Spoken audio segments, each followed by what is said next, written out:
नमस्कार दोस्तों, कैसे हो आप सब। मैं उम्मीद करता हूं कि आप सब अच्छे होंगे। दोस्तों अभी फ़िलहाल मैं हूं राजस्थान के अलवर डिस्ट्रिक्ट के भानगढ़ किले में। ये जो किला है ये भारत का ही नहीं पूरे एशिया का भूतिया किला माना जाता है।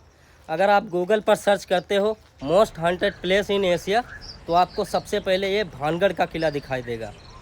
ये जो किला है ये आज से लगभग 400 वर्ष पहले ये काफ़ी खुशहाल हुआ करता था। यहाँ पर राजा महाराजाओं का एक साम्राज्य हुआ करता था, यानी कि यहाँ पर लोग रहा करते थे।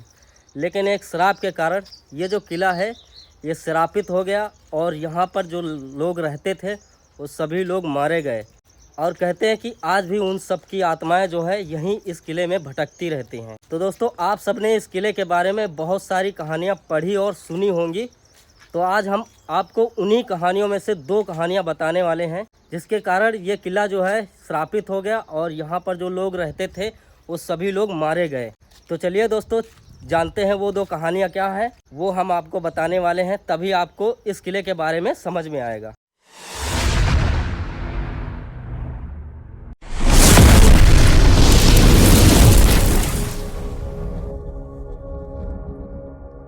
तो सन 1583 ईस्वी में आमेर के राजा भगवंत दास ने अपने छोटे बेटे माधो सिंह के लिए यह किला बनवाया था। तो जब यह किला बनवा रहे थे तो यहीं किले से थोड़ी ही दूर पर एक गुरु बालूनाथ की कुटिया हुआ करती थी जहां पर वो तपस्या करते थे। तो जब उनको पता चला कि यहाँ पर किला बनाया जा रहा है तो उन्होंने राजा को बुलावा भेजा। बुलावा पाते राजा तुरंत वहाँ पर पहुँचे। गुरु बालूनाथ ने कहा कि आप ये जो किला बना रहे हैं इससे हमें कोई आपत्ति नहीं, आप किला बनाइए, इससे हमें कोई दिक्कत नहीं। लेकिन एक बात का ध्यान रखना, ये जो किला आप बना रहे हैं इसकी ऊंचाई इतनी मत कर देना कि जहाँ पर मैं तपस्या करता हूँ वहाँ पर आपके किले की परछाई जो है पहुँचे और मुझे छुए।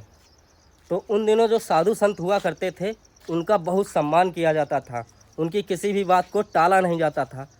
तो राजा ने कहा ठीक है ऐसा ही होगा। तो लगातार इस बात का ध्यान अगले 2 पीढ़ियों तक तो रखा गया।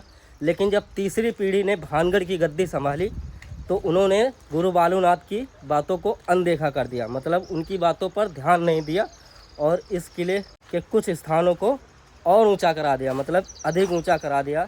आखिरकार वही हुआ जो गुरु बालूनाथ को पसंद नहीं था।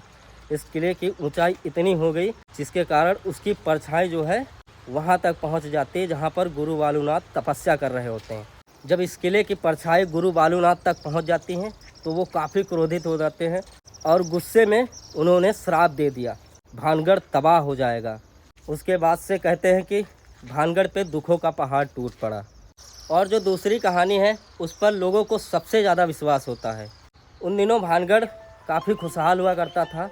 तो यहाँ पर एक रानी रहा करती थी जिसका नाम था रत्नावती।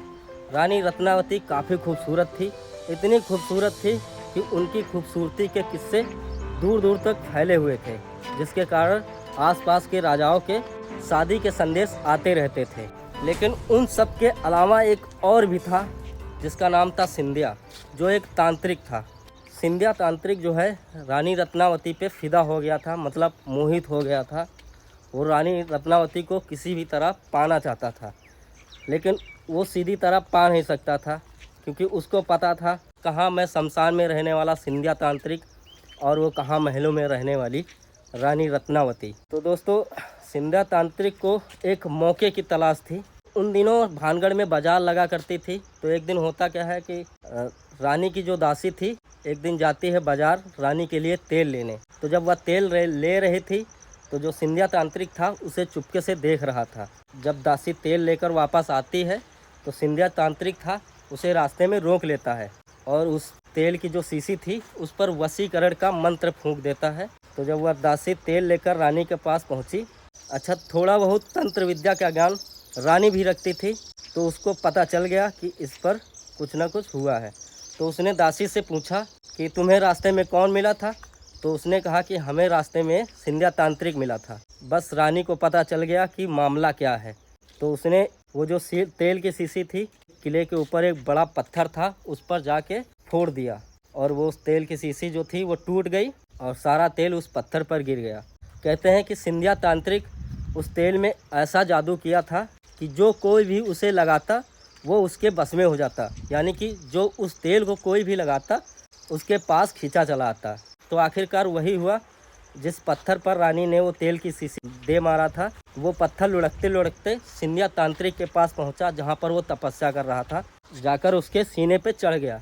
अब सिंधिया सारी बात जान चुका था, तो उसने मरते मरते ये श्राप दे दिया कि भानगढ़ तबाह हो जाएगा, तुम सब लोग मारे जाओगे, तुम सबकी आत्माएं यहीं इस किले में भटकती रहेंगी। उसके बाद अजबगढ़ और भानगढ़ में एक भयंकर युद्ध होता है, जिसमें भानगढ़ के सैकड़ों लोग मारे जाते हैं, और कहते हैं कि आज भी उन सबकी आत्माएं यहीं इस किले में भटकती रहती हैं। और रात के समय यहाँ पर किसी की चीखने और चिल्लाने और रोने की आवाज़ें आती हैं। और दोस्तों, इन सब के अलावा एक भारतीय पुरातत्व विभाग द्वारा एक बोर्ड लगाया गया, जिस पर साफ साफ शब्दों में लिखा है, सूर्य उदय से पहले एवं सूर्यास्त के बाद यहाँ इस किले के अंदर जाना तो दूर, तुम्हें इस किले के आसपास भी भटकने नहीं दिया जाएगा। तो दोस्तों, ये थी इस किले के पीछे की कहानी। तो अब हम लोग चलते हैं उस किले की ओर और देखते हैं वो किला कैसा है।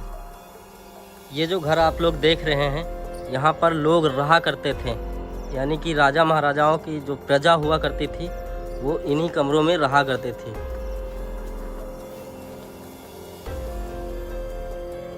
इन सबकी दोस्तों ये जो छतें हैं वो पूरी की पूरी टूट चुकी हैं।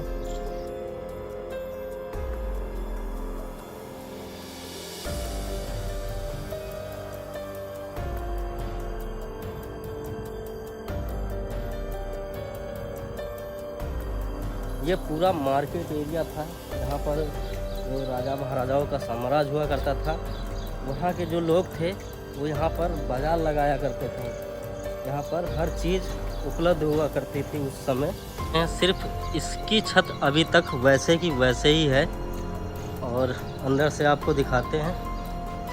ये देखिए, पूरा अभी भी वैसा की वैसा ही है, बस थोड़ा सा इसकी जो छत थी वो परत जो होती है वो टूट चुकी है, और यहाँ पे जीना बने हुए हैं। ये पूरा मार्केट एरिया था उस समय का।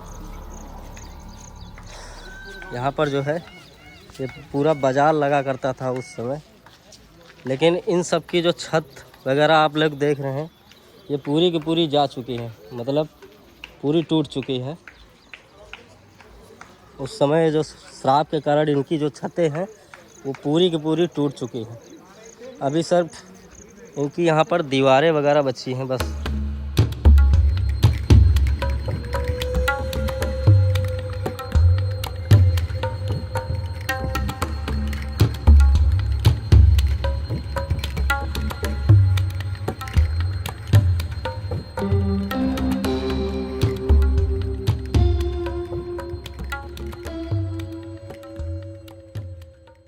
ये दोस्तों गोपीनाथ का मंदिर है,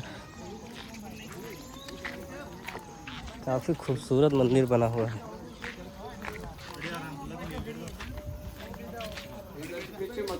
इधर से चले जाओ, इधर से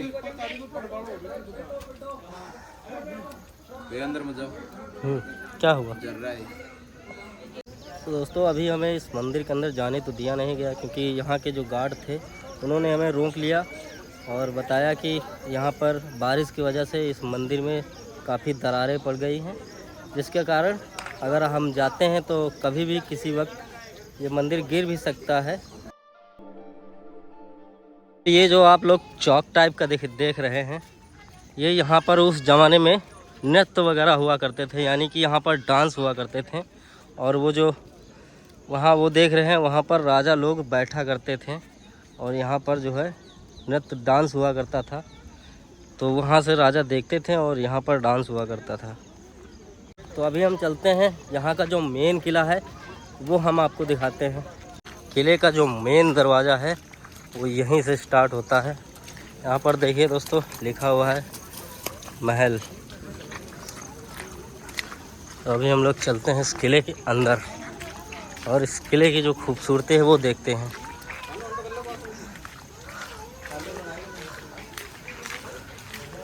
अच्छा, ये चीज़ जो है यहाँ पर हमने बहुत सारे किलों में देखे हैं। ये जो उस समय जो सैनिक हुआ करते थे वो जो है यहाँ पर रहा करते थे। काफ़ी विशाल का है बना हुआ है ये किला, और यहाँ पर आज बारिश बहुत तेज़ हुई थी।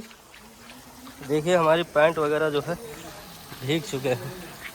यहाँ पर देखिए एक सुरंग बनी हुई है, इसके अंदर चलते हैं और देखते हैं क्या है। कोई भूत वगैरह ना हो। यहाँ पर दोस्तों पानी की बोतलें जो है काफ़ी सारी पड़ी हुई हैं। फ्रूटी है, माजा वगैरह है, और कुछ है नहीं।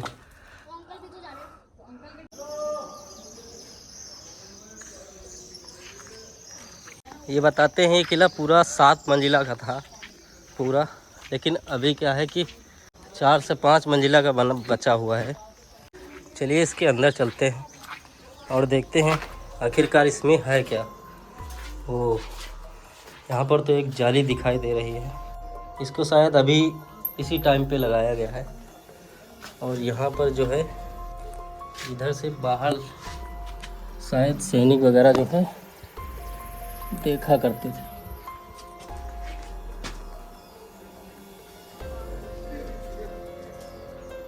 ये इसके ऊपर जाने का रास्ता होगा शायद, लेकिन चलो एक बार ऊपर चलते हैं।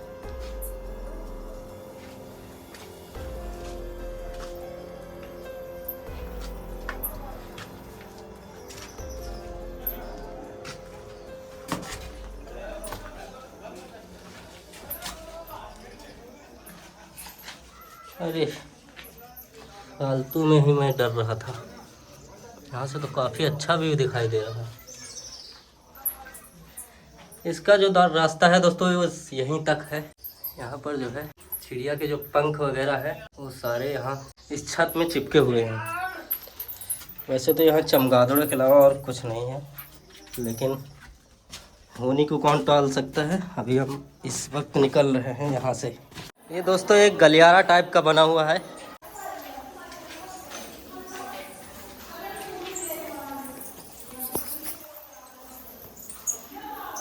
ओ तेरी, इतने सारे चमगादड़ देख रहे हो, पूरे के पूरे इसमें सब पूरे चमगादड़ ही चमगादड़ हैं। ये देखो हम अंदर जाएंगे भी नहीं, हम यहीं से लौट जाते हैं। सारे के सारे चमगादड़ हैं। ये कबूतर कितना बढ़िया है, उड़ जा। ये रत्नावती का सिंधिया तांत्रिक था, हमको लगता है। कहाँ चला गया ये सिंधिया तांत्रिक, उड़ जा। अभी हम पहुंच चुके हैं किले के ऊपर वाले हिस्से में, और ये आप लोग यहाँ का जो व्यू है वो आप देख सकते हैं। काफ़ी खूबसूरत बना हुआ है, लेकिन यहाँ पर भी वही हाल है कि इन सब के ऊपर जो है एक भी छत मौजूद नहीं है। यहाँ पर देखिए, ये देखिए यहाँ पर बना हुआ है, काफ़ी अच्छी खूबसूरत डिज़ाइन है। यहाँ पर भी बनाया गया है, काफ़ी बारीकी तरीके से बनाया गया है उस टाइम में। ये जो दोस्तों देख रहे हो ये संगमरमर का पत्थर है शायद। दोस्तों यहाँ पर एक मंदिर है जो रानी रत्नावती का था, वो मंदिर हम आप लोगों को दिखाएंगे। चलिए उस मंदिर की ओर चलते हैं। तो ये रहा दोस्तों मंदिर जाने का रास्ता।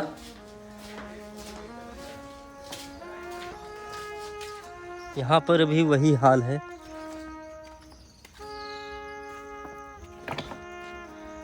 इस किले की जो हालत है वो काफ़ी ख़राब हो चुकी है, लेकिन उस समय ये जो किला है काफ़ी विशाल रहा होगा। आप सोच सकते हैं कि उस समय ये जो किला है वो काफ़ी खूबसूरत रहा होगा उस ज़माने में।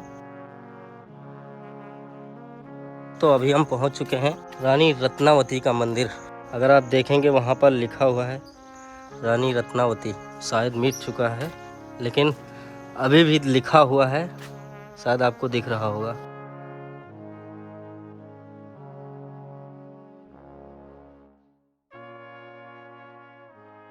दोस्तों अभी हम चलते हैं जो किले का सबसे ऊपरी हिस्सा है उस हिस्से में चलते हैं।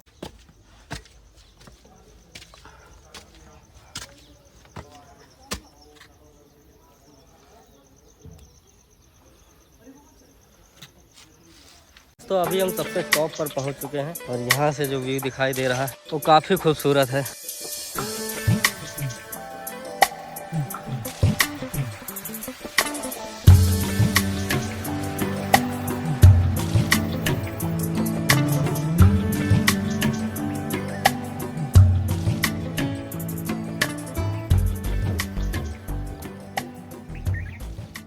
यहाँ पर देखिए इस कुंड के बारे में लिखा हुआ है, इस कुंड में प्रवेश स्नान करना खतरनाक है क्योंकि कुंड में जहरीले जीव जंतुओं का वास है, कृपया इससे दूर रहें।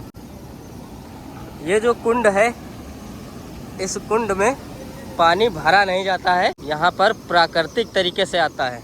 लेकिन अभी क्या है, यहाँ पर सुबह से बारिश हो रही थी जिसके कारण ये जो पूरे किले का पानी है वो यहाँ पर आकर इकट्ठा हो रहा है, तो वही ये पानी दिखाई दे रहा है। वैसे तो यहाँ पर प्राकृतिक तरीके से पानी इकट्ठा रहता है। तो सामने वो मंदिर भी है, स्वामेश्वर नाथ मंदिर है वो। चलिए वो मंदिर देखते हैं। भगवान शिव को समर्पित यह शिव मंदिर काफी खूबसूरत और विशाल मंदिर है। यहाँ पर देखिए दोस्तों, ये जो पत्थर आप लोग देख रहे हैं, ये संगमरमर के पत्थर हैं जो कि इस मंदिर की खूबसूरती को बढ़ाते हैं और काफ़ी खूबसूरत यह मंदिर है।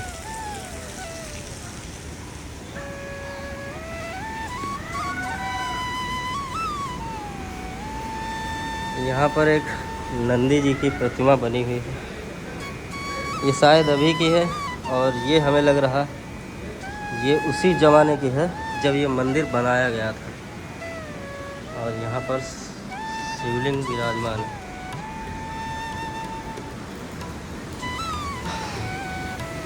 काफ़ी खूबसूरत मंदिर है दोस्तों। एक बात तो है, यहाँ पर जितने भी महल बने हुए हैं राजा महाराजाओं के, और जो भी यहाँ पर प्रजा के जो झोपड़पट्टी कह लो, वो सारी के सारी यहाँ पर जितनी भी छतें हैं उन सब की टूटी हुई मिलेंगी आपको। लेकिन यहाँ पर जितने भी मंदिर हैं उनको किसी भी तरह की हानि नहीं पहुँचाई गई, यानी वो अभी भी सुरक्षित वैसे ही कि वैसे ही हैं। भले ही उनमें मूर्ति वगैरह जो है किसी मंदिर में नहीं रखी गई है, लेकिन मंदिर जो है वैसे ही कि वैसे ही है। दोस्तों, आज की इस वीडियो में हमने आपको भानगढ़ का पूरा किला दिखाया है। उम्मीद करता हूं कि आप लोगों को ये वीडियो पसंद आया होगा। अगर आपको यह वीडियो पसंद आता है तो प्लीज़ इसे लाइक और शेयर सब्सक्राइब करिए, और मिलते हैं नेक्स्ट वीडियो में। तब तक के लिए धन्यवाद।